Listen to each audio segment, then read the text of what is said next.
ഞാൻ ഒരു കാര്യം ചോദിച്ചോട്ടെ. നേരത്തെ നീ സിനിമയിൽ അഭിനയിക്കുമ്പം SP അണ്ണന്റെ ഒക്കെ കൂടെ അല്ലായിരുന്നു അഭിനയിച്ചു? അന്ന് നീ കോമഡി വേഷമല്ലേ എടുത്തേ? നാളെ പോയില്ലല്ലോ, നാടകത്തിനൊക്കെ നടന്നല്ലോ.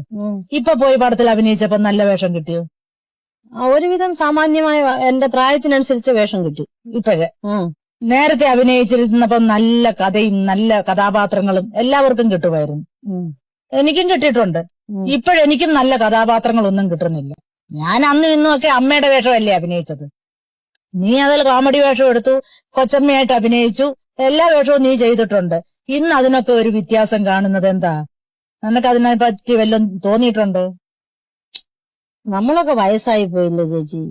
ഇന്നത്തെ പുതിയ കുട്ടികളൊക്കെ വരുമ്പം നമുക്കൊക്കെ എന്തോ വേഷം തരാനാ. തന്നെയുമല്ല, അമ്മമാരോ അച്ഛന്മാരോ ഒക്കെ ഇന്ന് വളരെ കുറവാ സിനിമയിലായാലും നാടകത്തിലായാലും. ഞാനൊന്ന് ചോദിക്കട്ടെ, പണ്ട് നമ്മൾ നാടകം അഭിനയിക്കുമ്പോഴേ ഈ മൈക്കും ലൈറ്റും ഒന്നും ഇല്ലാതല്ലേ നമ്മളന്ന് നാടകം അഭിനയിച്ചിരുന്നത്? പെട്രോൾ മാക്സ് ലൈറ്റിന്റെ മുമ്പില്. അന്ന് നാടകത്തിൽ നമ്മൾ അഭിനയിക്കണമെങ്കിൽ എന്തെല്ലാം യോഗ്യതകൾ ഉണ്ടായിരിക്കണം? പാട്ട് നമ്മള് പാടി അഭിനയിക്കണം, അല്ലയോ? പാട്ടറിഞ്ഞൂടാത്ത ഒരുത്തിയും അന്ന് നായികയായിട്ട് നാടകത്തിൽ അഭിനയിക്കാൻ പറ്റത്തില്ല, അല്ലേ? പക്കാലായോ അല്ലെ മറ്റേത് ശാസ്ത്രീയ സംഗീതം അഭ്യസിച്ചവള് നാടകത്തിൽ അഭിനയിക്കാൻ പറ്റും പെണ്ണുങ്ങൾക്ക്. ഇന്നതാന്നോ? ഇന്നതല്ല. ആരെങ്കിലും പാടും, ആരെങ്കിലും സംഭാഷണം ചെയ്യും, അത് കേട്ട് വായനക്കി കൊടുത്താ മതി. ഇന്നത്തെ കാലം അല്ലയോ? ഇന്നത്തെ സ്ഥിതി അതല്ലയോ? അതാണ് അന്നത്തെയും ഇന്നത്തെയുള്ള വ്യത്യാസം. ഇന്ന് സിനിമയിൽ അഭിനയിക്കണമെങ്കിൽ കുറച്ച് രൂപഗുണം മാത്രം മതി, അഭിനയശേഷിയും വേണമെന്നില്ല, കാണാൻ നന്നായിരിക്കണം, അത്രേ ഉള്ളൂ. എന്നാ പണ്ട് അങ്ങനല്ല. അതിരിക്കട്ടെ, അന്ന് നമ്മുടെ കൂടെ സഹകരിച്ചിരുന്ന നടന്മാരും നടികളും ഒക്കെ എത്ര സഹകരണമുള്ളവരായിരുന്നു. ഇന്നതൊന്നും ഇല്ല. ഉണ്ടോ? ഇല്ല. ഞാൻ അറിഞ്ഞിട്ടുണ്ട്. അന്നാണേ സത്യ സാറ്, നസീർ സാറ്, പിന്നെ ബാസിച്ചേട്ടന്, SP അണ്ണന്, സ്ത്രീകളാണെങ്കിൽ ഷീലാമ്മ, രാഖിയമ്മ, ശാരദ, പത്മിനി, ലളിത, അവരൊക്കെ എന്തോ ഒരു സഹകരണം. നമ്മുടെ വീട്ടിൽ പോലും ഇത്രയും യോജിപ്പും സഹകരണം. അവർ വലിയ നടികളാണെന്നോ ഒന്നും ചെറിയ വേഷം എടുക്കുന്നെന്നോ വലിയ വേഷം എടുക്കുന്നെന്നോ വ്യത്യാസം ഒന്നുമില്ല. അതാ ഇന്നതല്ല. നമ്മുടെ തോപ്പിൽ ബാസിച്ചേട്ടൻ എഴുതിയ കൂട്ടുകൂടുമോ എന്നും പറഞ്ഞൊരു നാടകം ഞാൻ പടമാക്കി, ഉദയ സ്റ്റുഡിയോ പടമാക്കിയപ്പോ അതിനകത്ത് എനിക്ക് ഒരു വേഷം കിട്ടി. ആ വേഷത്തിൽ ഞാൻ ചെയ്യുന്നത് ഒടപ്പറന്നോനെ. അത് ഒടപ്പറന്നോനെന്ന് പറയുന്ന ആളിന്റെ മുഖത്ത് നോക്കാതെ മറഞ്ഞു നിന്നാണ് ഒടപ്പറന്നോനി. ആ വിളിയിൽ തന്നെ ഒരു പ്രത്യേക. ഇപ്പോഴാണ് ഒടപ്പറന്നോനെ നമ്മളുടെയൊക്കെ ഞാൻ ആദ്യം പോകുന്ന കാലത്തെ കഥ എന്ത് നല്ല കഥയാ. തള്ളയുടെ വേഷമായാലും ശരി, ആ കഥ വായിക്കുമ്പോ നമുക്ക് അഭിനയിക്കാൻ തോന്നും. സത്യസാറിന്റെ കൂടെ ഞാൻ അഭിനയിച്ചല്ലോ കരകാണാക്കടലില്.